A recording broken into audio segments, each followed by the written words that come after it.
रामकृष्ण हरी मंडळी, आज आपण बनवतोय उन्हाळ्यामध्ये शरीराला थंडावा देणारं पण मनाला तृप्त करणारं असं हे जिरा सोड्याचं प्रीमिक्स।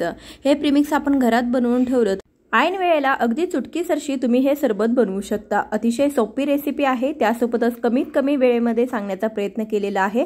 हा व्हिडिओ तुम्हाला आवडत असेल तर नक्की जास्तीत जास्त लोकांपर्यंत शेअर करा आणि चॅनलला सबस्क्राइब करून व्हिडिओला एक लाईक अवश्य करा। रखरखत्या उन्हामध्ये तुम्ही अशा प्रकारचा जिरा सोड्याचं प्रीमिक्स घरामध्ये बनवून ठेवलं तर उन्हाळ्यामध्ये संपूर्ण उन्हाळा तुमचा हे प्रीमिक्स आहे तर ते खराब होणार नाही। शिवाय तुम्ही कधीही हे जे जिरा सोडा आहे तर ते तुम्ही बनवू शकता। तर सर्वात आधी आपल्याला अर्धा कप इथे जिरे घ्यायचं आहे। तर आपण जे भाजीमध्ये वापरतो ते जिरे घेतलेले आहेत। तर जिरे व्यवस्थित निवडून घ्यायचे, त्यामध्ये खडे वगैरे आहेत का। त्यानंतर हे जिरे आहे तर ते आपण भिजत घालणार आहोत। त्यासाठी अर्धी वाटी आपण जिथे जिरे घेतलेले आहे त्यासाठी आपण 1 चमचा म्हणजे 1 टीस्पून इतकी बडीशेप घेतलेली आहे आणि 4 ते 5 काळी मिरी घेतलेली आहे। आता त्यामध्ये आपण 1 कप इतकं पाणी घालायचं आहे। अर्धा कप जिऱ्यासाठी 1 कप पाणी आपल्याला घालायचं आहे आणि याच्यावरती आपण झाकण ठेवून रात्रभर हे जिरे जे आहे तर ते व्यवस्थित भिजवून घेणार आहोत। तुम्ही 4 ते 5 तासासाठी देखील भिजवून घेऊ शकता, परंतु रात्रभर भिजत ठेवलं तर त्याचा फ्लेवर जो आहे तर तो खूप छान येतो। यासाठी रात्रभर आपण हे जे जिरं आहे तर ते रात्रभर भिजत ठेवायचं। उन्हाळ्यामध्ये जिरा सरबत पिल्याने अपचन, गॅस, पोटसुखी सारख्या समस्या दूर होतात, शरीराला थंडावा मिळतो, त्यानंतर उन्हाळ्यातील उष्णतेपासून आराम मिळतो, रोगप्रतिकारक शक्ती वाढते, रक्तातील साखरेची पातळी नियंत्रित ठेवते। यासोबतच वजन कमी करण्यासाठी देखील उपयुक्त आहे। त्वचेसाठी देखील जिरा खूप उपयुक्त आहे। या जिरा सरबत पिल्याने झोप देखील चांगली येते। आपण रात्रभर जिरे भिजवून घेतलेले आहेत। आता हे भिजवलेले जिऱ्याचं पाणी आहे तर एखाद्या गाळणीच्या मदतीने आपण हे गाळून घेणार आहोत, म्हणजे त्यातला जे जिरा आहे तर ते सेपरेट करून घेणार आहोत। सकाळी झाकण उघडताच खूप जिऱ्याचा छान सुगंध असा सुटतो, तर खूप छान फ्लेवर जिऱ्याचा यामध्ये उतरलेला आहे। या जिऱ्याचं काय करायचं व्हिडिओच्या शेवटी नक्की सांगेन। यामध्येच आपण अर्धा कप इतकी साखर घातलेली आहे आणि त्यानंतर आपण अर्धा चमचा इतका चाट मसाला, चवीनुसार मीठ म्हणजे अगदी पाव चमचा इतकं मीठ त्यामध्ये घातलेलं आहे आणि त्यानंतर हे जे मिश्रण आहे तर हे मिश्रण एकजीव करून आपण गॅसवरती ठेवायचं आहे। आता हे आपल्याला 2 ते 3 मिनिटं शिजवून घ्यायचे। बघा, याचा खूप जास्त पाक वगैरे करायचा नाही। आपण गुलाबजामचं पाणी कसं करतो, थोडीशी घट्टसर असं साखर वितळेपर्यंत त्याप्रमाणे करायचं, म्हणजे एक तारी वगैरे पाक करण्याची गरज नाही। थोडंसं घट्टसर हे मिश्रण झालं की गॅस बंद करायचा आणि हे मिश्रण आपल्याला पूर्णपणे थंड करून घ्यायचं आहे।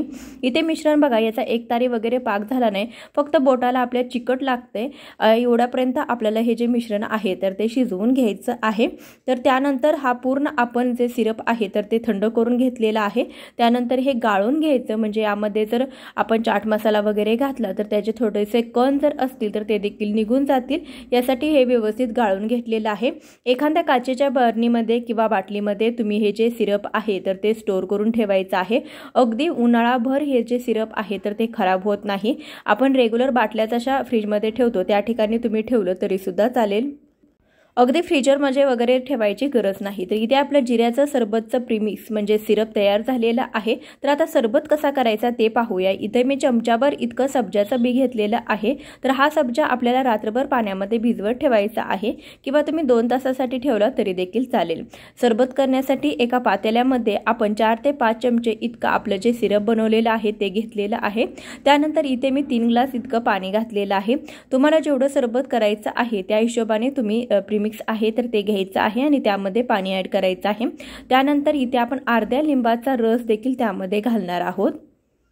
आता यामध्ये आपण भिजवलेला सब्जा 2 चमचे घालून घ्यायचा आहे। तर सब्जा खाण्याचे देखील खूप सारे फायदे आहेत। उन्हाळ्यामध्ये सब्जा खाल्ल्यानंतर आपल्याला उष्णतेसंबंधित कोणताही त्रास होत नाही। शिवाय आपलं जे शरीर आहे तर ते थंड राहतं, त्वचा सुधारते, पचनक्रिया सुधारते, त्यानंतर आपल्याला वजन कमी करण्यास देखील हे सब्जाचं बी आहे तर ते खूप उपयुक्त ठरतं। त्यासाठी उन्हाळ्यामध्ये सब्जाच्या बियाचं सेवन हे करायलाच हवं।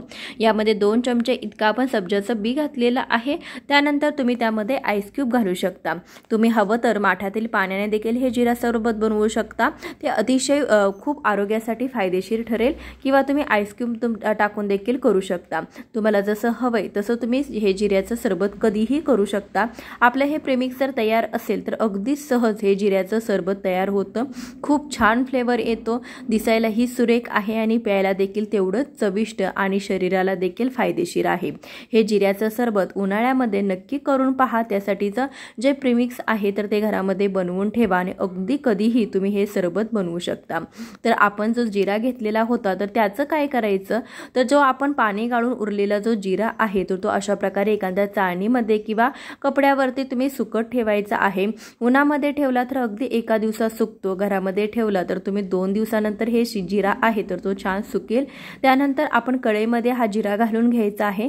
2 ते 3 मिनिटं जिरा चांगला फुलेपर्यंत आणि त्याचा तडतड आवाज येईपर्यंत हा जिरा छान भाजून घेतला। जिरा छान भाजून घेतल्यानंतर तो थंड करून घ्यायचा आणि त्याची अशा प्रकारे पावडर करून घ्यायची। जिऱ्याची ही पावडर आहे तर ती तुम्ही कोणत्याही भाजीमध्ये किंवा कोणत्याही पदार्थामध्ये वापरू शकता। अशा प्रकारे आपण ह्या जिऱ्याचा देखील उपयोग करायचा आहे। रेसिपी आवडली असल्यास नक्की लाईक करा।